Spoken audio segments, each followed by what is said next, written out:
briefly introduce the format, and then we'll turn it over to our athletes momentarily. We will start with our men at 3 o'clock.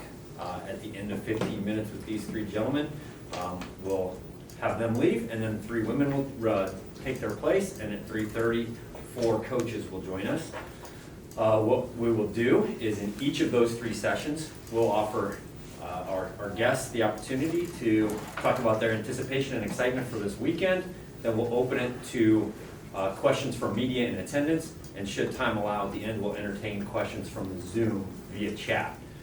So with that in mind, we'll welcome, and what I'll do, ask you gentlemen each, starting with you, Johnny, I'll introduce you just momentarily, but then we'll have your comments about your excitement and enthusiasm for this weekend, any expectations you might have that you want to share, and then we'll just go starting with you and pass down this way. So first we'll have Johnny Brackins Jr. from USC, or excuse me, we're going to start that. Yeah, my fault. We're going to start with Christopher Morales-Williams of Georgia, and then Nico Young from NAU, and then we'll finish with Mr. Brackins Jr. here from USC. So please go ahead. All right, just my expectations. Yep. Yeah, just anything that you'd like to share to start us off. I'm just really happy to be here. Really excited to be at my first NCAA Championships for my individual event. So I'm just hoping to come out and just do my best in my individual race. Yeah. Perfect. Nico? Yeah, I'm excited to be here, ready to go, along with a lot of people on my team. I think it's going to be an exciting meet. Terrific. Hi, yeah, I'm very excited to be here as well. I think I'm intrigued to see what I can do and what's in store, but I think it's a blessing to be here, and there's a lot to come. Terrific. So now we'll just open to questions from media in the room. And I'd ask that you introduce yourself by name and out loud. Yeah, please. Anderson Emerald here with Citius Mag. So question for Christopher Morales-Williams. So Christopher, excited to see you running the 400 this weekend. Just initially curious your thoughts on, of course you broke the world record. Do you have any thoughts about the world record not getting ratified?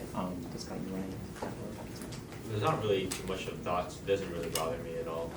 Just thinking about it. And I mean, I'm really just gonna, it's still my personal best, so I'm just gonna use that as kind of the boost my confidence going into this race, and just hope that I could just, stay strong, just keep running the way I've been running, and hopefully everything goes well for this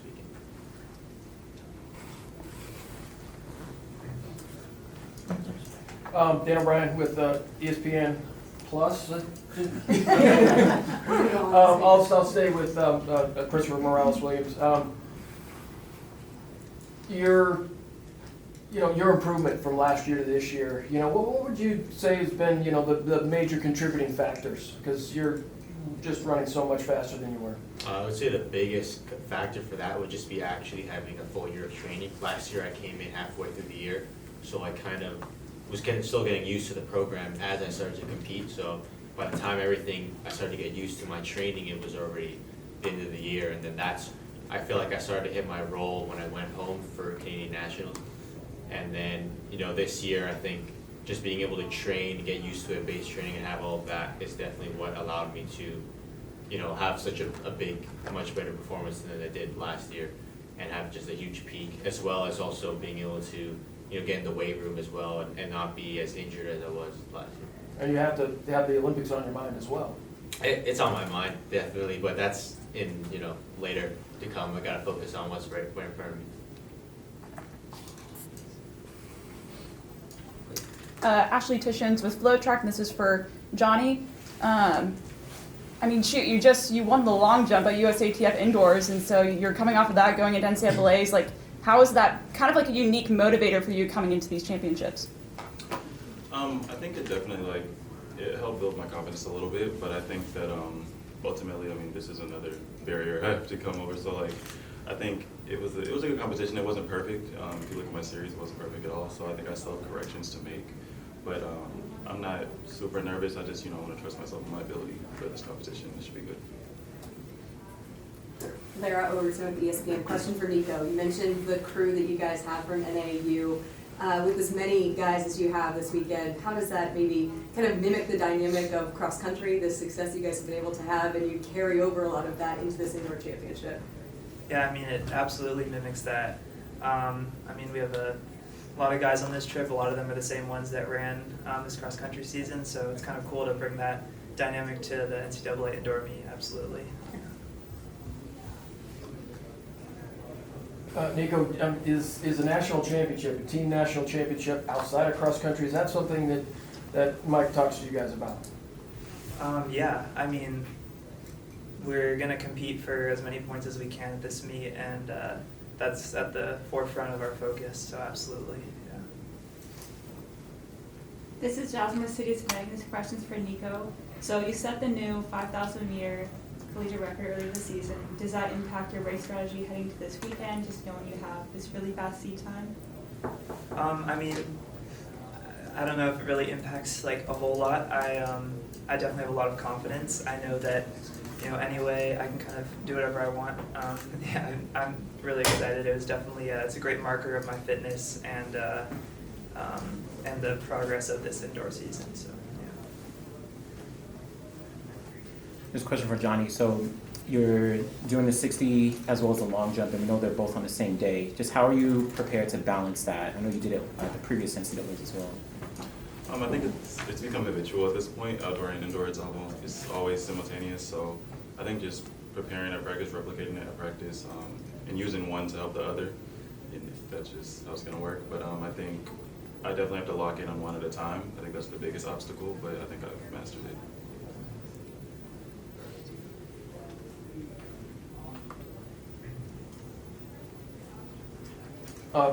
CMW, race strategy. What was your race strategy when you ran that world best, and what's your plan here? Really just focused on getting out. The thing with that race is I didn't really have too much of a race strategy just because I was feeling sick. So most of it really was a blur all the way up until the end where I just wanted to finish strong.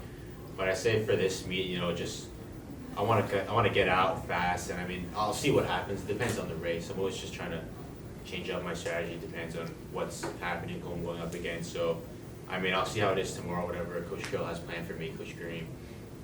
And I mean I don't know. My goal is just to hopefully make it to the final. This is another question for Christopher. Did you change anything coming off of SECs going into NCAAs now in terms of training, in terms of your mindset as you prepare here? I didn't really change too much. I mean, it was only 2 weeks ago, so there wasn't too much to change. And I don't really think I need to change that much. I mean, because there's only so much I could do in such a short amount of time. I don't want to, mess anything up going into this championship. But I mean, only thing that really has changed is just my mindset, more of just knowing that I can do it, and that I have a chance, and that just to boost my confidence. That's how I really feel after SEC. So hopefully, everything else after that is really just kind of the same thing. Gentlemen, I'll ask you each, and I'll start at that end and come this way again. In this year, each of you had a major breakthrough, and as Dan referenced, it is an Olympic year. So talk through not just your excitement for this weekend where you started, but just how this weekend fits into some bigger goals, and if those goals have changed since the start of the calendar year. So I mean, it's really just setting me up for outdoor, which is yet to come. And I mean, I'll get a feel of what it's like to be at a really, really big championship, national championship. So I mean, like I said, in my individual race, so this will just help me get ready for outdoor SECs, world relays, as well as the outdoor national championships, and then Canadian national championships as well, and then hopefully the Olympic year. And I mean, my strategy or my race plan for this year hasn't really changed. I was always planning on trying to go make it to all these competitions, but I mean, now I'm just kind of looking at it. I mean, maybe I could, have higher expectations this year yet to come, but we'll see everything after nationals.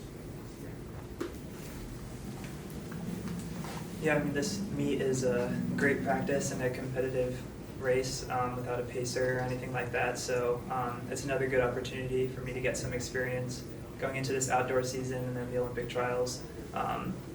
Yeah, I'll be in the 5K there, so this is like great practice for that tomorrow. Yeah, I agree. It's good practice, and I think this is a good way for me to kind of build my consistency with both of my events, as I plan on doing both at trials as well. But like I said, it's a stepping stone. So the first step is doing really well here, and then to outdoor nationals, then to trials, and of course the Olympics. And I think it even goes beyond that. So, but I think this is a good stepping stone for them.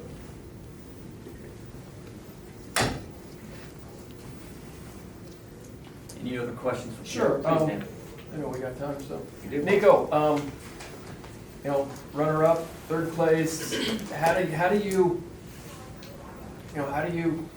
balance kind of like individual expectations with team expectations? You know, we all want to win national titles, but you know, you haven't come away with a lot of individual titles, but you have team titles. I mean, yeah, I'm gonna do the same thing at this meet that I've always done. The best thing I can do for my team is score 10 points, so that's what I'm gonna try to do.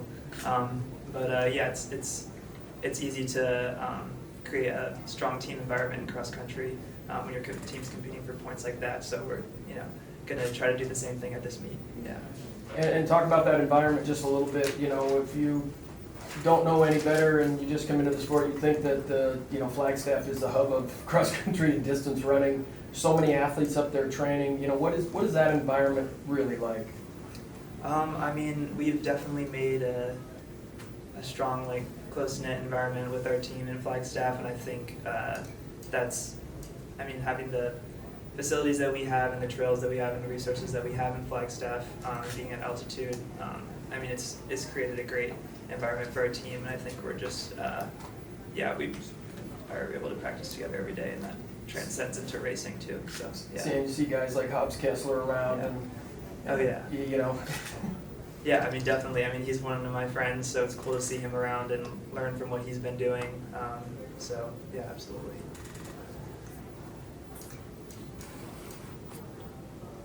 Any questions from Zoom?